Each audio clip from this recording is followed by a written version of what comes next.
Shalom علیکم، میں ہوں مختار میم شلو اور ہم آپ کو ادامہ ٹی وی کے خصوصی پروگرام آسمان کی بادشاہی میں ایک بار پھر خوش آمدید کہتے ہیں۔ یہ پروگرام بنی اسرائیل کی حکومت کے اتار چڑھاؤ اور عالمی طاقتوں کے قیام اور خاتمے کے بعد اس دھرتی پر خدا کے اکلوتے بیٹے ہمارے خداوند یسوع مسیح کی 1000 سالہ بادشاہی کی رویا اور پیش گوئیوں پر مبنی ہے۔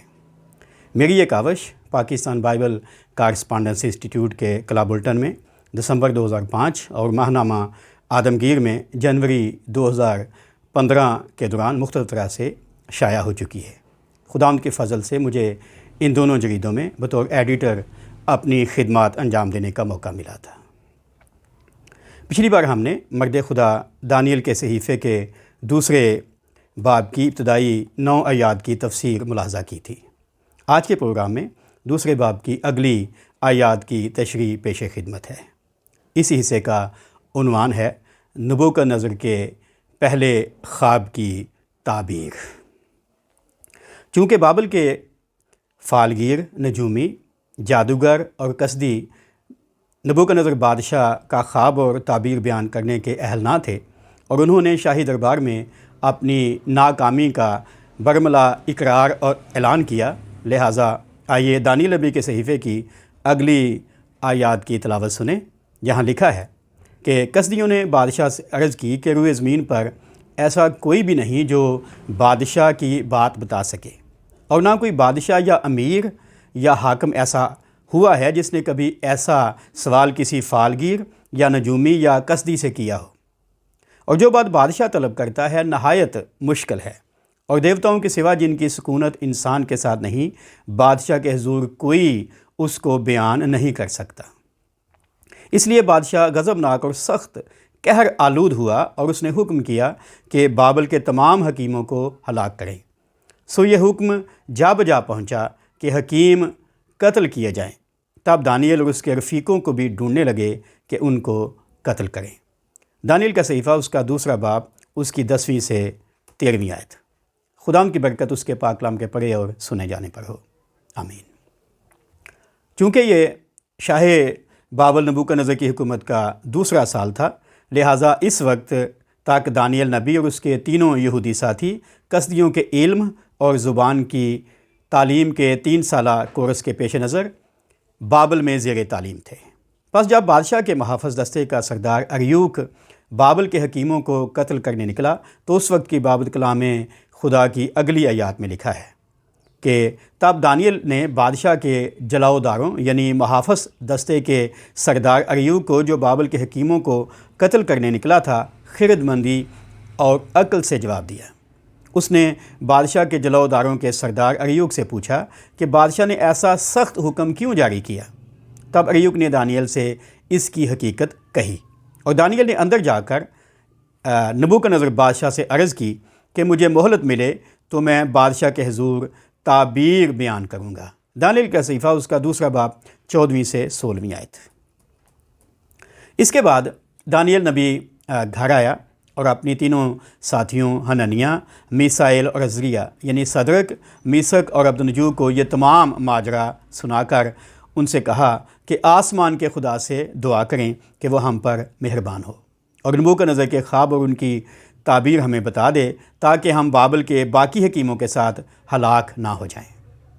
دانیل کے صحیفے میں اس کا اگلا واقعہ لکھا ہے کہ پھر رات کو خواب میں دانیل پر وہ راز کھل گیا اور اس نے آسمان کے خدا کو مبارک کہا۔ دانیل نے کہا کہ خدا کا نام تا ابد مبارک ہو، کیونکہ حکمت اور قدرت اسی کی ہے۔ وہی وقتوں اور زمانوں کو تبدیل کرتا ہے، وہی بادشاہوں کو معزول اور قائم کرتا ہے۔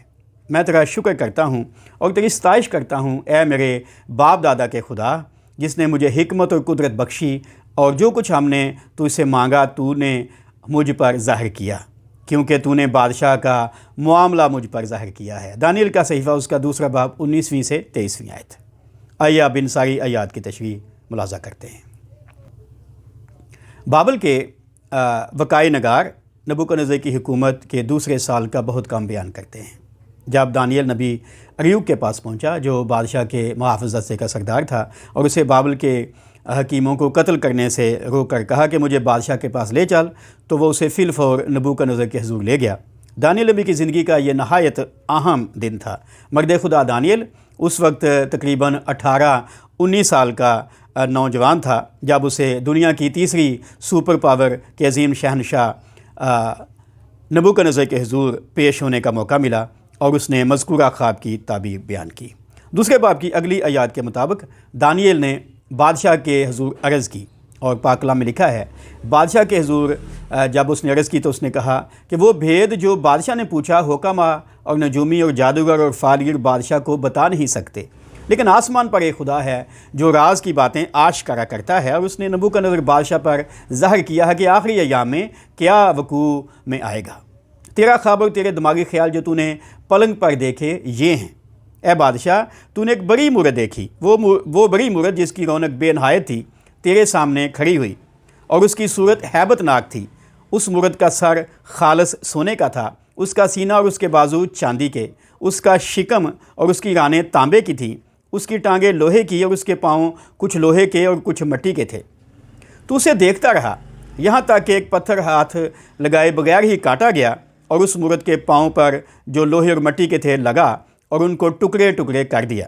تب لوہا اور مٹی اور تانبا اور چاندی اور سونا ٹکڑے ٹکڑے کیے گئے اور تابستانی کھلیان کے بوسے کی مانند ہوئے، اور ہوا ان کو اڑا لے گی یہاں تک کہ ان کا پتہ نہ ملا، اور وہ پتھر جس نے اس مورت کو توڑا ایک بڑا پہاڑ بن گیا اور تمام زمین میں پھیل گیا۔ وہ خواب یہ ہے اور اس کی تعبیر بادشاہ کے حضور بیان کرتا ہوں۔ دانیل کا صحیفہ اس کا دوسرا باب 27ویں سے 36ویں آیت۔ سو اس طرح پاک کلام کے مطابق دانیل نبی نے پہلے بادشاہ کو اس کا خواب بتایا، اور پھر ایک ایک کر کے اس خواب میں جو باتیں تھیں ان کی تشریح یا تعبیر اس کے سامنے پیش کی۔ آج کی کلاس میں ہم اس مورت میں جو کچھ پیش کیا گیا تھا اس میں سے پہلے 2 حصوں پر بات کریں گے، یعنی مورت کا سر اور سینہ اور بازو، اور اگلی کلاس میں ہم باقی مورت کی تعبیر آپ کے سامنے بیان کریں گے۔ سو سب سے پہلے جو مورت کا سر ہے اس کے بارے ہم بات کریں گے، اور وہ سر جو ہے ابھی ہم نے پڑھا کہ وہ سونے کا تھا۔ آئیے دیکھتے ہیں کہ دانیل نے نبوکدنضر بادشاہ کے حضور اس خواب کی کیا تعبیر بیان کی۔ پاک کلام میں لکھا ہے کہ اے بادشاہ، تو شہنشاہ ہے جس کو آسمان کے خدا نے بادشاہی و توانائی اور قدرت و شوکت بخشی ہے، اور جہاں کہیں بنی آدم سکونت کرتے ہیں اس نے میدان کے چرندے اور ہوا کے پرندے تیرے حوالے کر کے تجھ کو ان سب کا حاکم بنایا ہے۔ وہ سونے کا سر تو ہی ہے۔ دانیل کا صحیفہ اس کا دوسرا باب 37ویں اور 38ویں آیت۔ سو دانیل نبی کی تعبیر کے مطابق اس مورت کا جو سونے کا سر تھا اس سے مراد نبوکدنضر بادشاہ ہے اور بابلی حکومت۔ ابھی ہم اس کی وضاحت ملاحظہ کریں گے۔ جب ہم بائبل کی تاریخ پڑھتے ہیں اور اس کے جغرافی کا مطالعہ بھی کرتے ہیں تو یروشلم قادر مطلق خدا کی زمینی حکومت کا صدر مقام تھا، مگر سعد افسوس کہ بنی اسرائیل کی بغاوت، سرکشی اور خدا کے نبیوں کو قتل کرنے کی وجہ سے، سبت کی بے حرمتی کرنے کی وجہ سے اور بہت سی کاجروی کی وجہ سے خدا نے ان سے حکومت چھین لی اور یروشلم تباہی سے دوچار ہو گیا۔ مقدس تورات میں ہم پڑھتے ہیں، جب پیدائش کی کتاب کے آغاز کی طرف ہم آتے ہیں تو وہاں ہم پڑھتے ہیں کہ جب خدا نے آدم کو اپنی شکل و شبیہ کی مانند بنایا اور ہوا کو اس کی مانند بنایا تو اس کے بعد خدا نے دونوں کو برکت دی اور کہا پھلو اور بڑھو اور زمین کو معمور و محکوم کرو۔ سب سے پہلے آپ کہہ سکتے ہیں کہ زمین کی پوری حاکمیت جو تھی اس کی برکت آدم اور ہوا کو ملی، لیکن افسوس کہ وہ اس کو نبھا نہ سکے اس ذمہ داری کو، اور انہوں نے بغاوت کر دی۔ اور عجیب بات ہے کہ آدم اور ہوا کے بعد خدا نے نبوکدنضر کو یہ سارا اختیار دیا ہے، اور ابھی ہم نے پڑھا ہے یہ بیان 37ویں اور 38ویں آیت میں کہ کہاں کہاں تک اس کی حکومت پھیل گئی تھی۔ ابھی بعد میں اس کی تشریح بھی ہم دیکھتے ہیں۔ لہٰذا نبوکدنضر کی حکومت کے دوسرے سال یعنی 603 قبل از مسیح سے زمین پر خدا کی بادشاہی کا مکمل طور پر خاتمہ ہو گیا اور غیر قوموں کی میعاد شروع ہو گئی۔ آپ تواریخ کی کتاب میں یہ باتیں پڑھ سکتے ہیں۔ اس طرح بابل کے بعد برپا ہونے والی دنیا کی عالمی طاقتیں جن کی نمائندگی نبوکدنضر بادشاہ کے خواب میں دکھائی دینے والی مورت کے ذریعے کی گئی، خدا کی بادشاہی کے عمل دخل کے بغیر آزادی سے اپنا اثر اور رسوخ جتا سکتی تھیں، حکومت کر سکتی تھیں۔ دانیل نبی کے صحیفے کے تواریخی پاس منظر میں ہم ملاحظہ کر چکے ہیں کہ نبوکدنضر کے باپ نبوپلاسر نے 610 قبل مسیح میں بابل کی عالمی حکومت کی داغ بیل ڈالی تھی، اور پھر 605 قبل مسیح میں نبوکدنضر تخت نشین ہوا تھا۔ سلاطین کی کتاب میں اور دانیل کے صحیفے میں آپ یہ باتیں پڑھ سکتے ہیں۔ نبوکدنضر کی کامرانیوں اور فتوحات نے بابل کے صوبے کی ایک چھوٹی سی مملکت کو اتنا زیادہ وسیع کر دیا کہ سوسا یعنی سوسن سے لے کر بحیرہ روم تک، مشرق وسطیٰ، خلیج فارس سے دریائے دجلہ تک کا بالائی علاقہ اور کوہ طارس سے مصر میں پہلی آبشار تک تمام سرزمین بابل کی عالمی حکومت کا حصہ تھی۔ مگر اپنی تمام تر شان و شوکت کے باوجود 562 قبل مسیح میں نبوکدنضر مر گیا، اور اس کے بعد بابل کی خدا داد اور عالمی حکومت کی سنہری چمک دمک ماند پڑنے لگی۔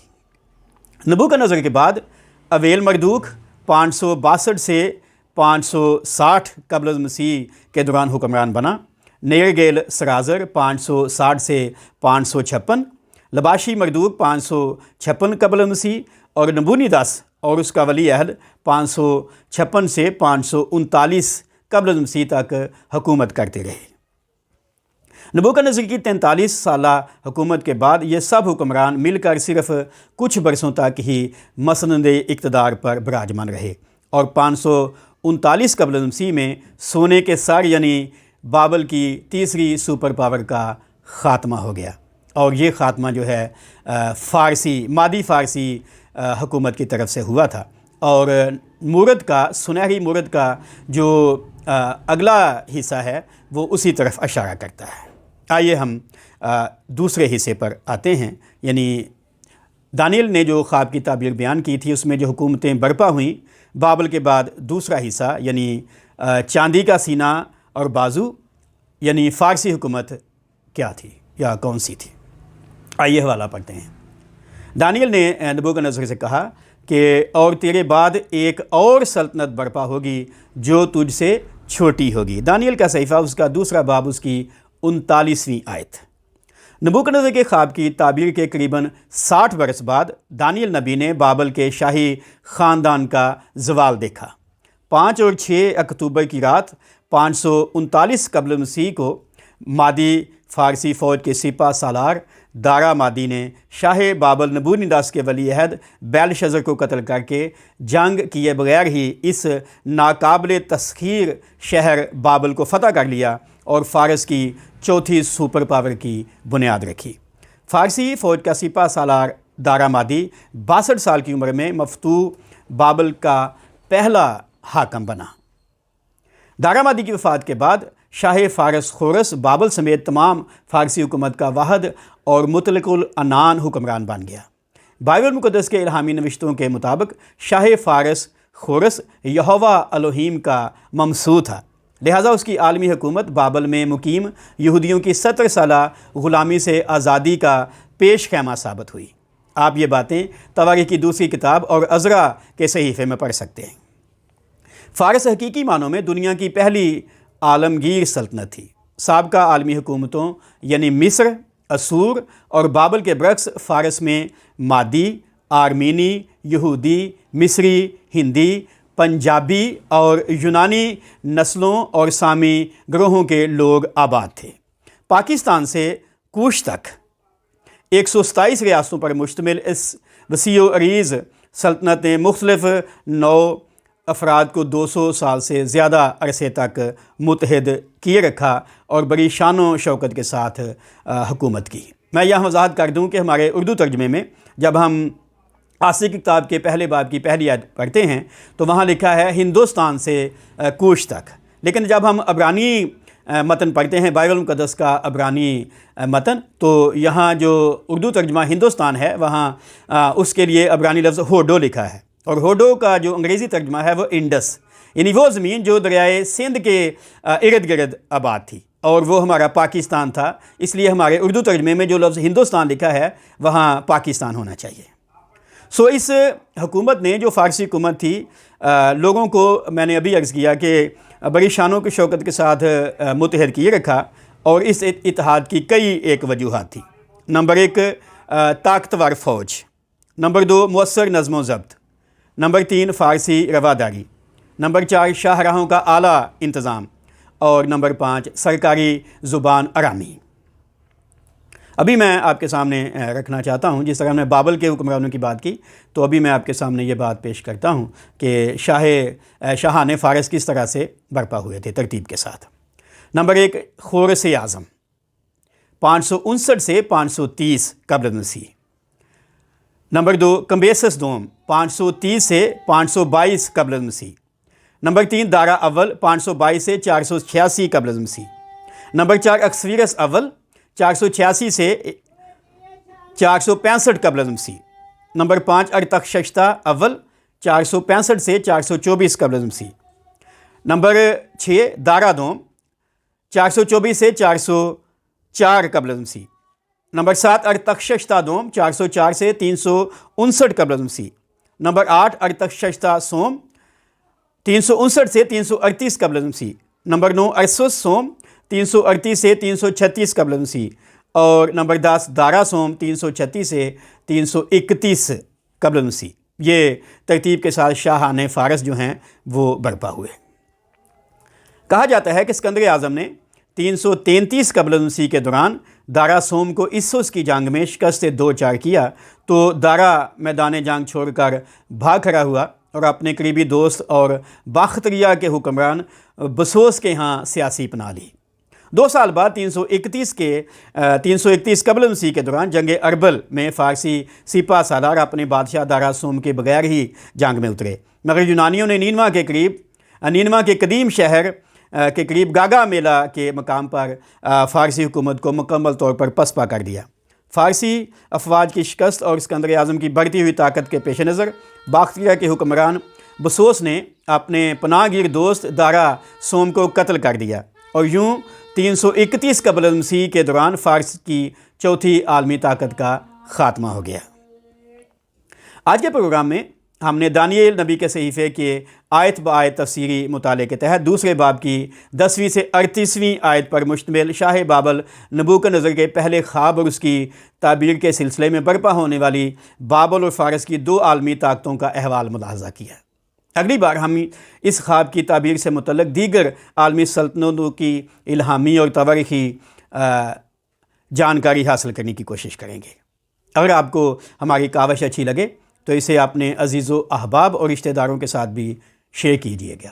کامنٹ باکس میں ہم آپ کی مخلص رائے اور مثبت تنقید کا انتظار کریں گے۔ مزید جانکاری کے لیے ہمارے یوٹیوب چینل ادامہ ٹی وی کو ضرور سبسکرائب کر لیں۔ بائبل کا خدا یہوہ الوہیم زندگی کے سفر میں آپ کے شامل حال رہے۔ آپ کی توجہ کا بہت شکریہ۔